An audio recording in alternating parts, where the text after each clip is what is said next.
Welcome back to EGN Podcast. My name is Vlad. I'm your host of EGN Podcast. So thank you for joining in today. As you can see from the title, this is a very popular topic, and I'm guessing for maybe another year, this is going to be the most important topic probably in the news. But we'll discuss about the Trump tariffs. As of today, so an updated version of it to see with the help of my friend AI that is here. Well, thank you, Perplexity, to making things a little bit more complicated, but it is what it is. So we are going to see together, as of today, where are the tariffs, what is the impact on Canada, what is the impact on the other countries, and what is the end goal for Mr. Trump that, he decided to go with these tactics. You might say it's not out of nowhere, but I would say it's probably he thought about it, but it's a little bit surprising for just people in general. But since he's already putting that in place, people are already forgetting that this wasn't even really mentioned before. So without further ado, let's ask our friend AI here. I'm using Perplexity Pro, so the voice mode. And if you want to try it out yourself, you can click the link in the bio. So, hey there. Hey there, how can I help you today? Yeah, so I would like to discuss with you and see what is the current landscape with tariffs, with Trump's recent tariffs and everything. So as of today, give me like an update on the new tariff landscape. As of March 2025, the U.S. has implemented new tariffs under President Trump. Key points include a 25% tariff on goods from China and Hong Kong, with certain goods previously subject to a 10% tariff now facing an increase. Tariffs of 25% on steel and aluminum imports from various countries, including revoking certain exemptions and exclusions. Additional tariffs ranging from 10% to 25% on various products from Mexico and Canada that don't meet USMCA rules of origin. Okay. And so the tariffs on Canada right now, so they are currently ongoing, correct? Yes, the tariffs on Canada are currently ongoing. As of March 2025, the U.S. has implemented additional 25% tariffs on goods from Canada that do not satisfy USMCA rules of origin. However, goods that qualify for USMCA preference are not subject to these additional tariffs. When you say additional 25%, so we are talking about 50% tariffs? Where are you getting this information? The term additional refers to an extra 25% tariff, not a total of 50%. This means there is a 25% tariff on certain goods from Canada that do not meet the USMCA rules of origin, not in addition to any existing tariffs. My information comes from recent updates on U.S. trade policies. Okay. And so did Trump say that he will negotiate this part, or what's going on with Canada?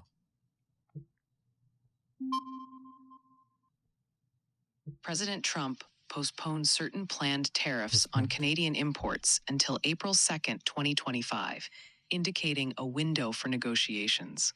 However, as of now, there hasn't been a final resolution, and some tariffs remain in place.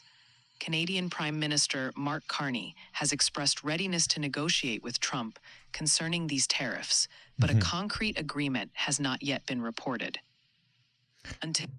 Okay, so it means that they put it one time, then they stopped, so put a pause on it, then they re-put it, and now they are pausing part of it in order to see on April 2nd what are the options, correct? Exactly, you've got it. The U.S. initially imposed tariffs on Canadian imports, paused them for negotiations, and then reimposed some. Now certain tariffs are paused again until April 2nd, 2025, allowing room for potential negotiations or adjustments. And is it true that the administration has indicated that this is just the beginning, and with Treasury Secretary Scott Bessent announcing that additional reciprocal tariffs will be unveiled on April 2nd, And it says that this will assign each nation a tariff rate that supposedly corresponds to their own tariff levels, non-tariff barriers, currency practices, and other trade factors considered unfair by the administration. Yes, the administration has signaled that more reciprocal tariffs could be unveiled on April 2nd, 2025. Treasury Secretary Scott Hassan mentioned that these tariffs would assign rates to each nation based on factors like their own tariffs, non-tariff barriers, and currency practices. The goal is to address what the administration views as unfair trade practices by other countries. And so did the administration launched like a Section 232 national security investigations for some specific products to see what's going on there? Yes, the administration has launched Section 232 national security investigations. These investigations are focused on determining the impact of imports on national security and cover certain products like copper and lumber. These investigations could lead to additional tariffs or other trade measures if it's found that imports threaten U.S. national security. Okay, so that's the plan basically from United States on the other countries. Let me read this portion about Canada. So it says Canada has been particularly impacted by Trump's tariff policies. 25% tariff on most Canadian exports with a lower 10% tariff on energy resources threatens a trade relationship worth around $704 billion annually. And while the goods compliant with United States-Mexico-Canada Agreement, USMCA, received exemptions following initial implementation, non-qualifying products remain subject to the full tariff rate. What's your perspective on it? Indeed, Canada has been significantly impacted by the U.S. tariffs, especially with a 25% tariff on most Canadian exports and a lower 10% on energy resources. This has strained the trade relationship, which is substantial. While goods that qualify under the USMCA receive exemptions, non-qualifying products are subject to the full tariff rates. My perspective is that these tariffs create challenges for Canadian exporters and could have broader implications for the economic relationship between the two nations. Like what are the, let's say data-wise, what are the implications for Canada's economy in terms of jobs, GDP, interest rates? What is the predictions, let's say? That's important. Economists predict that the U.S. tariffs could have significant implications for Canada's economy.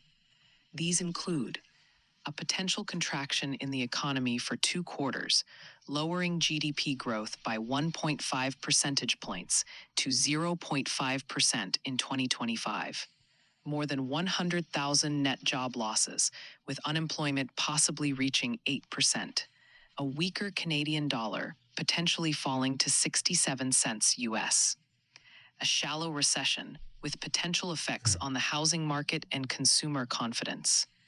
These predictions highlight the challenges Canada may face due to the ongoing trade tensions.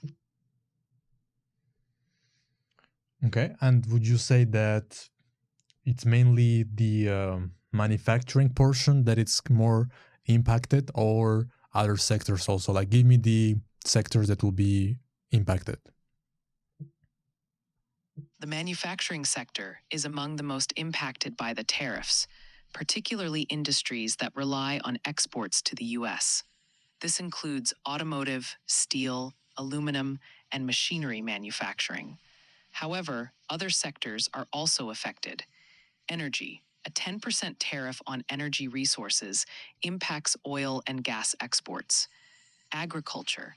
Tariffs or trade barriers can affect products like dairy, grains, and meat. Construction. Increased costs for materials like lumber due to tariffs. Retail. Higher costs for imported goods could affect prices and consumer spending. Overall, the ripple effects of tariffs can impact various sectors of the Canadian economy. And let's understand how Canada responded and how will that response help them out? Because they did respond. Canada responded to the U.S. tariffs with retaliatory tariffs on U.S. goods. This includes tariffs on steel, aluminum, and a range of other products.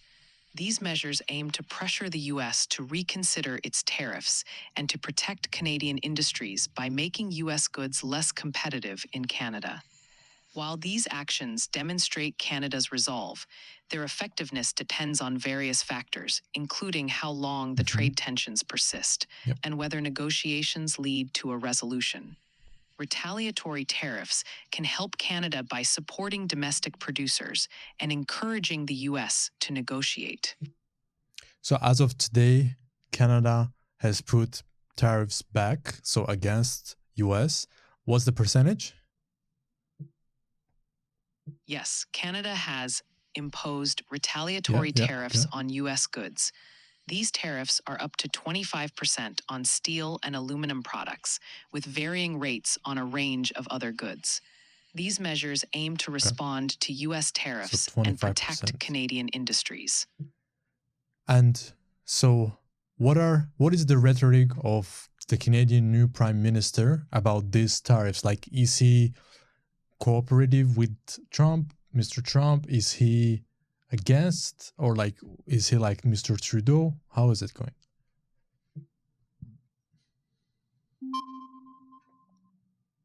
Just thinking.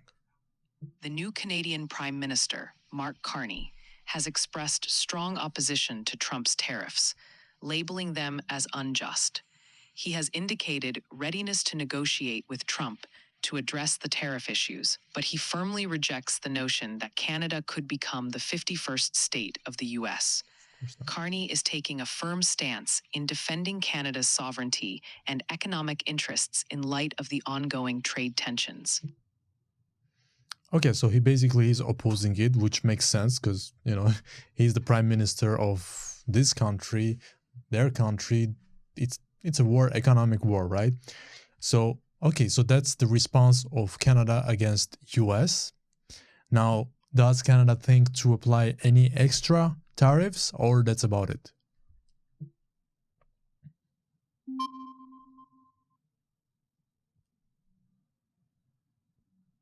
Canada has imposed retaliatory tariffs on U.S. goods, starting with a 25% tariff on a range of products. That part we got it. We got that part, but they plan to put extra tariffs or not yet?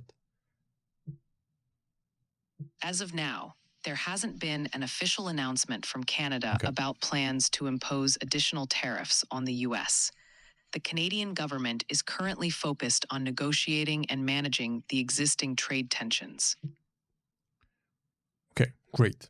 So now let's see what is the tariffs on other countries, because it's not only Canada. So let's talk about the European countries. Like, what is the tariffs from US to them? And let's start with that one.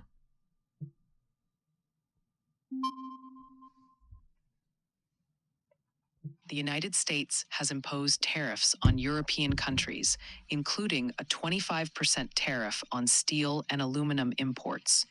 In response, the European Union has announced countermeasures, delaying their implementation until mid-April to allow time for negotiations. The EU's retaliatory tariffs target a wide range of U.S. goods, including whiskey, motorboats, and motorcycles, with potential tariffs on products like beer, poultry, beef, and various produce items. So, okay, so that's what you just mentioned. So the European Union has announced two-phase retaliation plan. The first wave of UA counter tariffs will begin on April 1st, reinstating tariffs from 2018 to 2020 that were suspended during the Biden administration. So they suspended during the Biden administration those tariffs. Why? Second phase will commence on April 13, targeting an additional 18 billion of US exports. European Commission President Ursula von der Leyen stated, "We deeply regret this decision. Tariffs are essentially taxes. They are detrimental to business and even more so to consumers. The UE Retaliatory tariffs strategically target products from Republican-led states. Okay, Republican-led states, not just US, Republican-led states, including beef and poultry from Kansas and Nebraska and timber from Alabama and Georgia. What would you say about this? This is very specific. The EU's two-phase retaliation plan reflects a strategic approach to countering U.S. tariffs. By targeting products from Republican-led states, the EU aims to exert political pressure by impacting key constituencies. This approach seeks to encourage negotiations and a resolution to the trade tensions. European Commission President Ursula von der Leyen's statement underscores the EU's reluctance to resort to tariffs, recognizing their potential harm to businesses and consumers. For sure, but let's be clear. So Biden didn't get those tariffs because Biden didn't put the tariffs on the EU, right? That's correct. The tariffs on the EU. Okay, and before Biden didn't put the tax, like before 2020, were they there?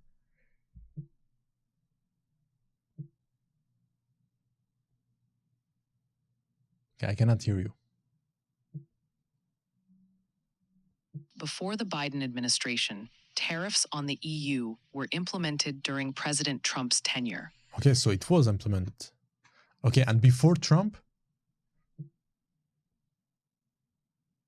Before President Trump, there were no widespread tariffs imposed by the U.S. on the European Union of the nature and scale introduced during the Trump administration. How about like before Biden, were there any tariffs on Canada? Before the Biden administration, the Trump administration had imposed tariffs on Canada as well, notably on steel and aluminum imports. So this led to trade tensions and retaliatory measures from Canada. So similar to what we have right now?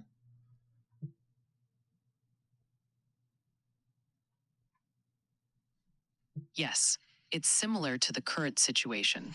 The tariffs imposed by the Trump administration on Canada created trade tensions, similar to the situation with the European Union. What's different this time? The main difference now is the scope and scale of the tariffs and the broader trade tensions. The tariffs on... Okay, and please tell me, in 2016 to 2020, when Trump was there, what was the effect of those tariffs? Like, what happened? Like, what did it bring to US?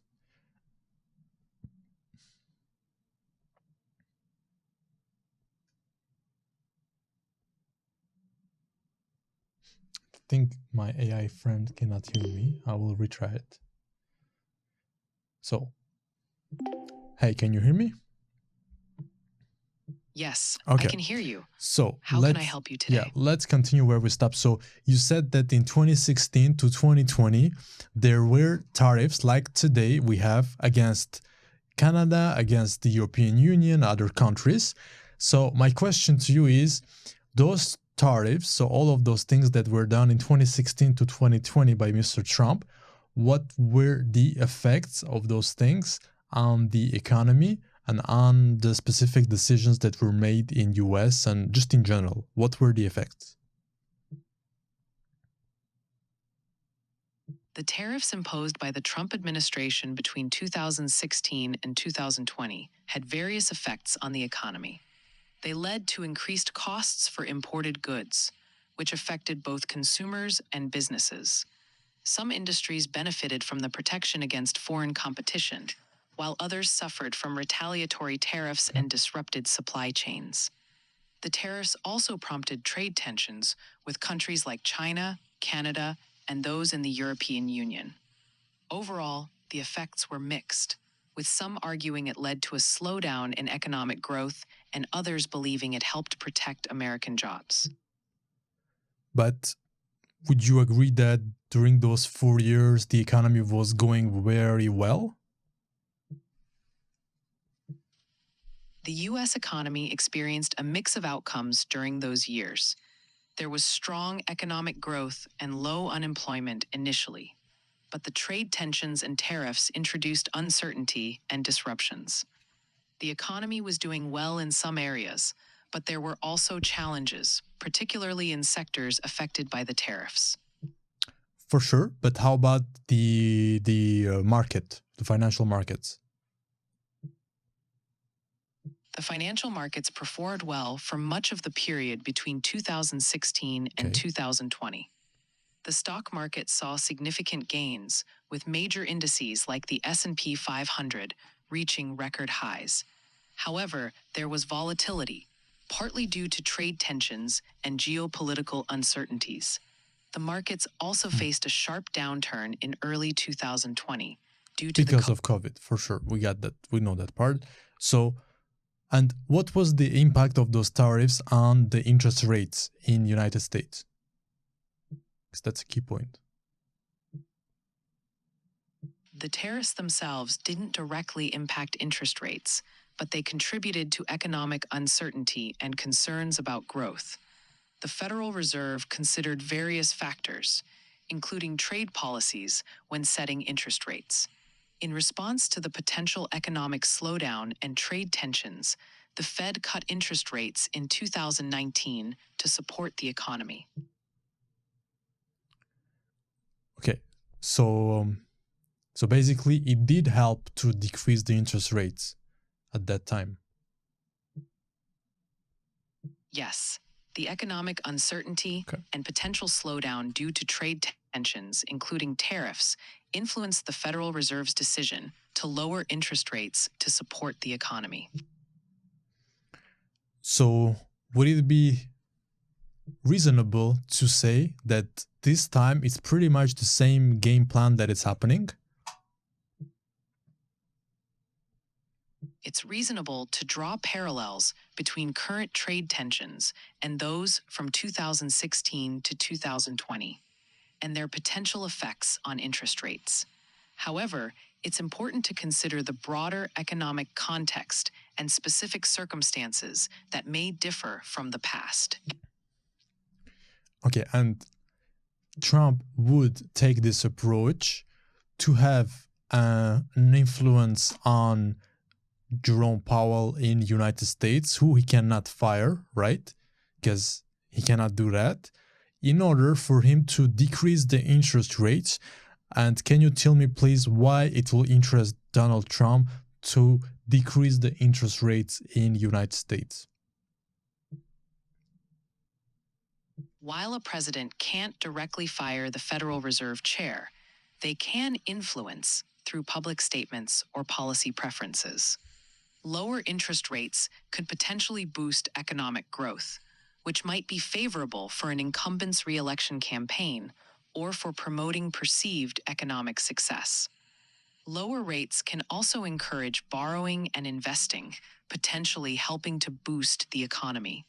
However, it's essential to remember that the Federal Reserve operates independently, and its decisions are based on a range of economic indicators, not just political pressure. Yes, but if the political pressure is done through tariffs, which hurt the economy, which basically brings the Fed to be in position of decreasing the rates, so in order to relaunch the economy, in some ways, it is a strategy, right? Yes. In theory, using tariffs to create economic pressure could influence the Federal Reserve to lower interest rates to support the economy. This could be seen as a strategic move. However, it's a complex and potentially risky strategy, as it could lead to unintended consequences and market volatility. Yeah, so that's interesting. So I'll just read through economic consequences of those tariffs. So an extensive research demonstrates that tariffs have significant negative economic consequences. Yes, that we know. Analysis of data from 151 countries over 5 decades shows that tariff increases lead to statistically significant decline in output and productivity, Makes sense. The Brookings Institution estimates that Trump's 25% tariffs on Canada and Mexico will reduce U.S. economic growth by approximately 0.25% points, the equivalent to about 45 billion in lost economic output. With retaliation, this could increase to over 0.3 percentage points or approximately 75 billion in losses. So all of these tariffs will decrease US economic output, let's say, or growth for the year by 0.25%. Okay. For Canada and Mexico, the economic impact is even more severe. Of course it is, because first, it's smaller countries with less people, less smaller GDP. The economic impact is even more severe, with growth potentially declining by around 1.15 percentage points from US tariffs alone, and over 3% points if they fully retaliate. So if they add even more, it will be even more in terms of tariffs. So the US tariff of 25% imports from Canada and Mexico is going to reduce US economic growth, reduce jobs, cause wages to fall, and prices to rise. That concludes the Brookings analysis. So again, short term, it will hurt their economy, even Canada's economy, Mexico's economy. But if we just look on the history, if that's the plan that is being played here, it might in the other way around. So bring it down first and then bring it up exponentially for the next couple of years. But that time will tell if that's the case or not. So what else we can see here? We can see there are trade flow distortions. So historical evidence from Trump's first term, which we were just discussing, suggests that tariffs don't reduce overall trade deficits, but rather shift trade patterns. During the 2018-2019 tariffs on China, the US trade deficit with China decreased, but deficits with other countries, particularly Vietnam, South Korea, Thailand, and India, increased correspondingly. So tariffs may reduce the bilateral trade deficit with one country, but they increase the trade deficit with others, like pressing on one part of the balloon. So this notes the Center of Global Development Analysis. So we can come to an idea of understanding this, that this is strategic. This is not just random. So this is not just, made to make Canada 51st state of United States. In my opinion, and from what I can see, this is just strategies in order to put first, you put news out there, a lot of things, people are getting, worried and all that. And once the interest rate starts to go down, once the tariffs, they do their effect, and probably Mr. Trump sees that, he's getting what he wants, he can decrease them or remove them, and that will have a great impact on the economy, right? Because people will be motivated, grateful, they will have jobs, money to reinvest in the economy, stock market will go up, real estate, people will buy more real estate. So it is good for his country for sure, but it can also be beneficial for other countries if, of course, the pattern repeats and he doesn't do anything orthodox this time. So what else we have here? So as you mentioned, there are sectoral impacts. So against Canada, so primary metals, food and beverage manufacturing, chemicals, machinery, and aerospace, wood, pulp, and paper. However, we do have wood in Canada, so that's, I don't know. No ferrous metals and plastics, transport and wholesale trade sectors, agriculture, fishing, and forestry, same thing. Canada is pretty much good in that. For Canadian agribusiness, which export over 100 billion worth of products annually, with 60% going into the US, the tariffs creates multiple challenges, increased costs, reduced profitability, and a lot of things ahead. So can you give me like 3 perspectives on how the meeting on the April 2nd will go from US decision?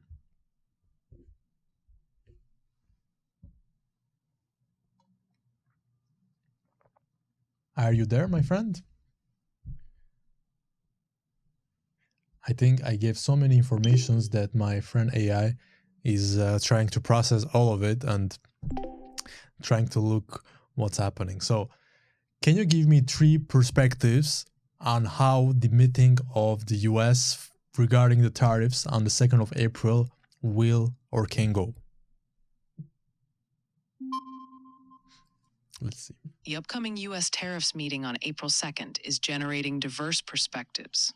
Firstly, the U.S. intends to align its tariffs with those of trading partners, potentially leading to negotiations to avoid a tariff wall. Secondly, the announcement of broader tariffs has unsettled markets, raising fears of increased economic tension and recession. Lastly, these tariffs could reshape global trade, impacting industries and potentially raising consumer prices.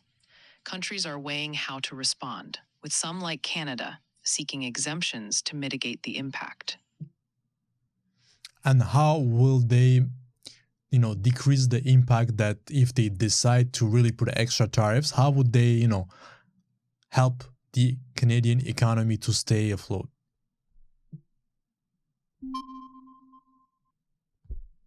To mitigate the impact of U.S. tariffs, Canada is likely to employ several strategies. First, counter tariffs. Canada may impose reciprocal tariffs on U.S. goods, targeting a wide range of products to encourage the U.S. to remove their tariffs. Second, support for businesses. The government could offer financial support, such as loans and grants, to affected businesses, helping them adjust to new costs or find new markets. Third, diversifying trade. Canada might look to strengthen trade relationships with other countries to reduce reliance on the U.S. market. Fourth, local sourcing. Encouraging businesses to source more materials domestically to avoid tariffs on imported goods. It's already happening. Fifth, government negotiations. Engaging in diplomatic efforts with the U.S. to seek exemptions or a reduction in tariffs. And would you say that the Bank of Canada will have to do something in this case if the tariffs happen? Yes, in the face of significant... Give me more details. The Bank of Canada could respond to tariffs in several ways. First, monetary policy adjustments. The bank could lower interest rates to stimulate economic activity and offset the negative impact of tariffs. Second, financial support. The bank could provide liquidity support to businesses affected by the tariffs, ensuring access to credit and financial stability. Final third, currency intervention. The bank might intervene in foreign exchange markets to stabilize the Canadian dollar if tariffs cause significant currency fluctuations. The bank's actions would aim to support the Canadian economy, maintain confidence, and address any financial market disruptions. So the Bank of Canada will have to decrease their rates to respond to the increase of tariffs? Reducing interest rates is one possible response the Bank of Canada might consider to counteract the negative economic impact of U.S. tariffs. Lowering rates could stimulate borrowing and investment, supporting economic activity. However, the bank would carefully weigh this decision against other factors like inflation and financial stability. And how many months do they take to get the inflation data? The Bank of Canada typically assesses monthly inflation data, which is usually released by Statistics Canada. The data is often available about 2 to 3 weeks after the end of each month. This allows the bank to monitor inflation trends and make timely decisions on monetary policy. Okay. And so what are the chances you would say that if everything continues like it is, the Bank of Canada will have to decrease even more their rates or increase? What are the chances? If tariffs significantly impact the economy, the Bank of Canada might lower rates to stimulate growth. However, if inflation rises, possibly due to higher import prices, the bank could consider raising rates. The chances depend on various factors, including the severity and duration of tariffs, inflation trends, and broader economic conditions. How did the Bank of Canada react in 2016 up until 2020 regarding the tariffs put by US to Canada? Between 2016 and 2020, key point. the Bank of Canada did not make significant policy changes specifically in response to US tariffs. Instead, it focused on broader economic conditions, adjusting interest rates to manage inflation and support growth.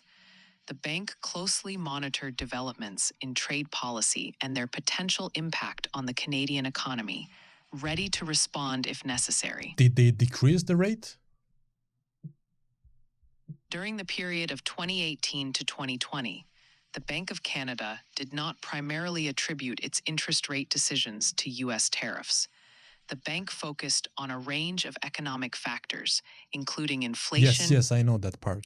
But did they increase their rates or not? During the period from 2018 to 2020, the Bank of Canada initially kept rates steady and even raised them a few times in response to stronger economic conditions. However, they lowered rates in early 2020 in response to the global economic slowdown and financial market turmoil caused by the COVID-19 pandemic. And if you compare right now the prime rate of Bank of Canada versus the prime rate during the times when they increased, are they similar?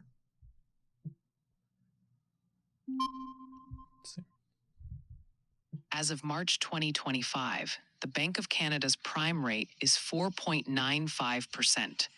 This is lower than the rates during the hikes from 2018 to 2020, which peaked at 3.95%. The current rate reflects an easing monetary policy. You mean the prime rate right now, it's not 3.95, it's 2.75, you mean? Apologies for the confusion. The current prime rate in Canada is 4.95% as of March 2025. That's the preferential rate. You are correct, and I appreciate the clarification. The Bank of Canada's prime rate as of March 2025 is 4.95%. This rate has been influenced by recent reductions in the bank's policy interest rate. Okay, now we got it. Thank you. So, this was interesting to see. So if I read what is this conclusion based on these studies that were done. So it says President Trump's expansive tariff policies have rapidly reshaped global trade dynamics with particularly severe implications for Canada and other major trading partners, which of course results in disrupting the economy and putting in place retaliatory measures by the other countries. Inflationary pressures present significant challenges for businesses, consumers, and policymakers worldwide. And as countries adapt to this new protectionist environment, the true cost of these policies will continue to emerge. And of course, the research, economic, historical suggests this cost will be substantial, affecting growth, productivity, and consumer prices, of course, all over the world. While proponents argue tariffs will eventually strengthen domestic industries and improve trade balances, the immediate reality is one of economic dislocation, higher costs, and increased uncertainty in global markets already dealing with various other challenges, which is true because he's coming and he's disrupting the status quo, which was status quo for 4 years. He's coming back, he's getting money back into their economy, hopefully to make it work afterwards. We'll see, time will tell. So if you liked this video, it was instructive for you, you learned something, it gives you, perspective on what's going on in the world, in US, in Canada, in other countries. Like, subscribe, and share if you get value out of this video. If you want to try Perplexity Pro also yourself, there is a link in my bio that gives you a discount for a month. Why not? Now, it's not mainly just to voice, but it's good for research, even deep research, like extra analysis. So if you want that, you can check it out. If not, we'll see together in the next video.